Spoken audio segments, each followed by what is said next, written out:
You are standing in a market square in the autumn of 1347. The smell hits you first. Not death. Not yet. Just the ordinary smell of a medieval city. Livestock, bread, mud, smoke, the sharp edge of unwashed bodies pressed too close together. A woman is selling eggs from a basket. Two men are arguing about the price of wool. A priest walks through the crowd without stopping, nodding at no one. Children are running between the stalls the way children always run, without purpose, without worry, the way you only run when the world feels permanent. You do not know what is coming. Neither do they. Somewhere in the harbor of Messina, Sicily, 12 Genoese trading ships have just docked. The sailors on board are dying. Most are already dead. Those still breathing are covered in black swellings the size of eggs, weeping blood and pus from their armpits and their groins. The harbor authorities take one look and order the ships out of port immediately. The ships leave. The rats do not. Within weeks, Sicily is burning. Within months, the fire is moving north, across Italy, across France, across the trade routes and the rivers and the roads that connect every city in Europe to every other city in Europe, moving at the speed of commerce, moving at the speed of human contact, moving toward the market square where you are standing right now, buying eggs, arguing about wool, completely unaware that the world you know is about to be cut in half.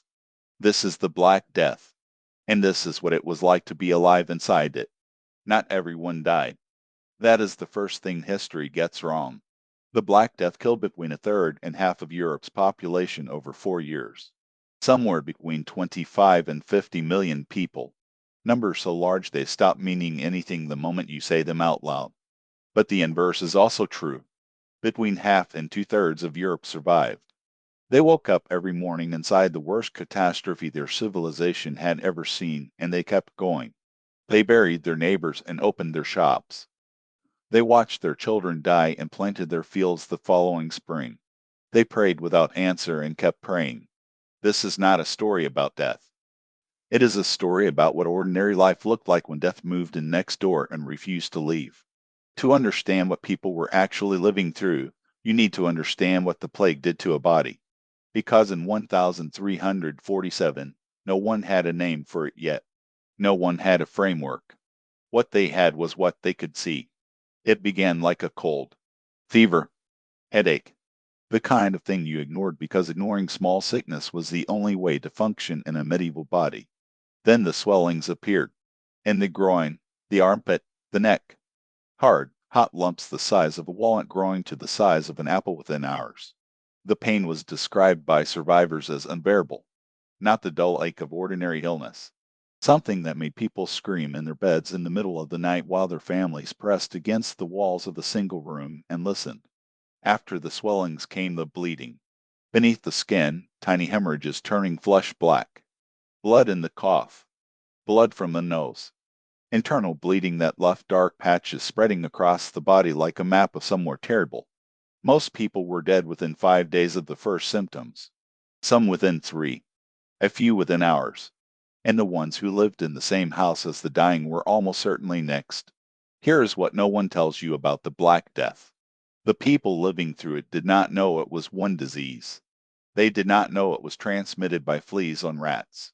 They did not know it was bacterial, that the thing killing them had a name, Yersinia pestis, or that it had arrived from Central Asia along the Silk Road, carried in the bodies of fleas, carried on the bodies of rats, carried in the holds of the trading ships that connected the known world. They knew none of this. What they knew was that people were dying faster than they could be buried. What they knew was that the dying seemed to cluster, that it moved through families, through streets, through entire neighborhoods, that a healthy man could be dead before his wife finished cooking the evening meal. They built explanations from what they had. The church said it was God's punishment for human sin. Astrologers blamed the conjunction of Saturn, Jupiter, and Mars in 1345, an alignment that had corrupted the air itself. And the physicians, the most educated men in Europe, trained at the finest universities in Paris, Lona, Montpellier, they had their own answer. Bad air. Miasma. The theory was not stupid given what they knew. Disease did seem to travel with smell. Rotting matter did seem to precede illness. The logic was coherent. The conclusion was wrong. and it shaped every medical intervention for the next 3 centuries. The physicians of 1347 were not frauds. They were working with inherited knowledge, the texts of Galen and Avicenna, frameworks built centuries earlier and treated as unquestionable authority. When the plague arrived, they reached for their tools. Bloodletting was first. The theory held that illness resulted from imbalance among the body's four humors: blood, phlegm, yellow bile, black bile. Remove the excess, restore the balance. Barber surgeons across Europe opened veins in arms and necks while patients were already weakening from fever. Some people died faster. No one connected the dots. Physicians carried pomanders. Spheres of gold or silver filled with aromatic substances, cloves, ambergris, camphor, dried rose petals, held close to the nose to block the corrupted air. The wealthy paid fortunes for them. They did nothing against a bacterium traveling on a flea. Some doctors recommended specific foods. Avoid fish, avoid pork, avoid anything grown near standing water. Eat light meats, drink good wine, breathe smoke from burning aromatic wood. Juniper, rosemary, pine. The streets of plague cities were thick with smoke from bonfires lit specifically to cleanse the air. People walked through the smoke believing it was protection. It was not. And yet, among all the wrong answers, a few physicians noticed something true. They noticed that the disease seemed to move between people and proximity. They recommended isolation of the sick. They recommended distance from the dying. They recommended, in language groping toward a concept that wouldn't exist for 5 centuries, something that looked like quarantine. Venice was the first city to formalize it. In 1348, arriving ships were held at anchor for 30 days before anyone was allowed to disembark. 30 days became 40. Quarantagiorni. Quarantine. The word we still use today came directly from the desperate improvisation of a city trying not to die. It worked. Imperfectly. Incompletely. But it worked. And it was built entirely from observation, from watching what happened and trying to respond, without any understanding of why. The first adaptation was the hardest. You stopped touching people. In a world where physical proximity meant survival, where community labor built everything and maintained everything and fed everyone, the instinct to pull back was not natural. It had to be learned through loss. You watched a neighbor go inside to care for a sick husband and not come out again. You watched a priest administer last rites and collapse before he reached the next house. You watched a mother hold her dying child and understood, with a coldness that settled somewhere below the stomach, what that meant for the mother. So you stopped going to the houses of the sick. You left food at the door. You shouted through windows. You crossed the street when you saw someone coughing. You kept your children inside. You developed, through pure observation and accumulated grief, something that looked remarkably like infection control, without ever having heard the concept. It was imperfect. It was too late for most people. But it happened. And in some communities, it saved lives. Florence in the spring of 1348. The city had roughly 100,000 people before the plague arrived. Within 18 months, between 45,000 and 65,000 of them were dead. The streets that had been some of the most commercially active in Europe went quiet in ways that had no precedent. Shops closed not because of any order, but because there was no one left to run them. While merchants who had built three-generation family businesses died alongside their apprentices, alongside their wives, alongside the children who were supposed to inherit everything. Giovanni Villani, a Florentine chronicler, began writing a detailed account of the plague as it moved through his city. He described the collapse of normal burial customs, the mass graves dug outside the city walls because the churchyards had no more room. He described the silence where there had been noise, the emptiness where there had been crowds. He died of the plague himself in 1348, mid-sentence, in the middle of a paragraph describing the catastrophe. His chronicle ends without conclusion. The manuscript simply stops. His nephew finished it. That detail, a man dying while writing about the dying, and someone else picking up the pen, says more about how people lived through the Black Death than almost anything else. You continue, not because you had processed the grief, not because you had made peace with the loss, because the pen was still there and the work was still unfinished and stopping felt like its own kind of defeat. In the villages of rural England, the plague moved differently than it moved through cities. Cities had density. Cities had trade. Cities had the constant flow of new people bringing new exposure. Villages had something else, isolation that sometimes worked in their favor and smallness that sometimes made everything worse. When the plague reached a village, it often reached everyone at once. There was no part of a village that was far enough from any other part. Whole families died within the same week. The social structure that held communities together, the lord, the priest, the miller, the blacksmith, the midwife, could be dismantled in a single season. Without a priest, there were no sacraments. Without a miller, there was no flour. Without a blacksmith, tools broke and stayed broken.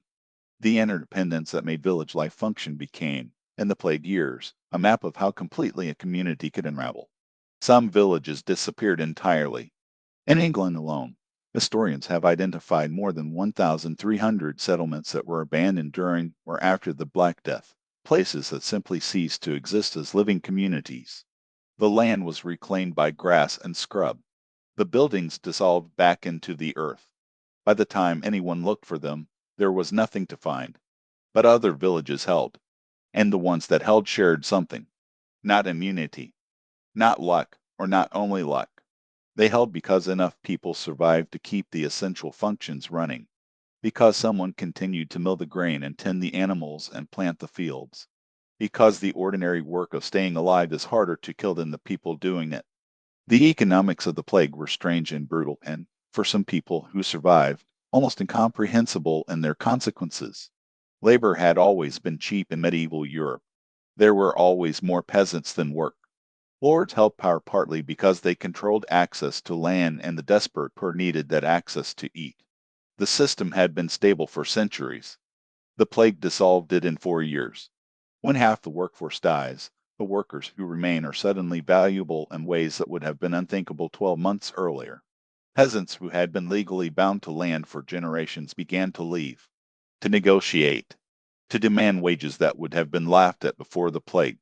Lords who refused found their fields unworked, their harvests rotting, their income collapsing. In England, the government tried to freeze wages by law in 1351, the Statute of Laborers, forcing workers to accept pre-plague pay rates. It was largely ignored. You cannot legislate against a labor shortage. The peasants who had survived knew exactly what they were worth now, because the market was telling them every single day. For the ordinary laborer, the craftsman, the agricultural worker, the decades after the Black Death were, materially, better than anything their parents had known. Not good, not safe, not free from the constant shadow of a disease that returned in waves for the next 3 centuries, but measurably, concretely better. More food per person, higher wages, more leverage. They felt guilty about this. The record suggests that clearly. The survivors wrote about the dead with something that reads like survivor's shame. They had lived, and that felt like its own kind of wound. Inside the plague years, daily life did not stop. Markets still ran, not as full, not as loud, not as confident as before. But they ran. Bread still needed to be baked. Animals still needed feeding. Fields did not care about catastrophe. They demanded attention on the same schedule regardless of what was happening in the village. The religious life of communities intensified rather than collapsed. Churches were overwhelmed. Priests died at catastrophic rates because administering last rites meant proximity to the dying, and proximity was lethal. In some regions, the church lost half its clergy within 2 years. Bishops issued emergency dispensations allowing laypeople to hear confession when no priest was available, because people were dying faster than priests could reach them, and dying without confession was, in the medieval understanding of the universe, a terrifying thing. Flagellant movements swept through Germany and the Low Countries. Groups of men traveling from town to town, publicly beating themselves with leather straps and iron spikes, performing visible suffering as penance for the sins they believed had brought the plague. The church eventually condemned the movement, but for a period of years it filled a need that the institutional church could not. The need to do something. The need to have some action, however extreme, however painful, that felt like agency in a situation where agency had been stripped completely away. Jewish communities across Europe were accused of poisoning wells and causing the plague. The accusation was a lie built from fear and existing hatred, looking for a target. Pogroms swept through hundreds of cities. Communities that had existed for generations were murdered or expelled. The cruelty of this is one thing. The mechanism behind it is another, and worth understanding. In Strasbourg in February 1349, around 2,000 Jewish residents were burned alive on a wooden platform in the city's Jewish cemetery. The plague had not yet reached Strasbourg in significant numbers when the massacre occurred. The city council that ordered it was removed from power shortly afterward by the city's guilds, who reinstated the original council, which then carried out the killing anyway.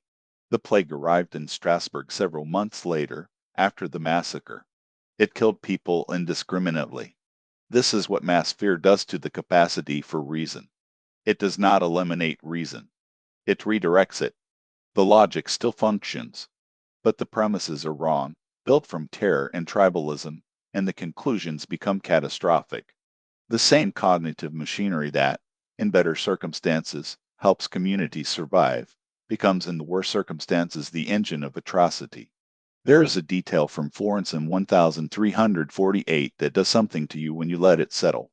Giovanni Boccaccio, living through the plague in the city, recorded what he saw.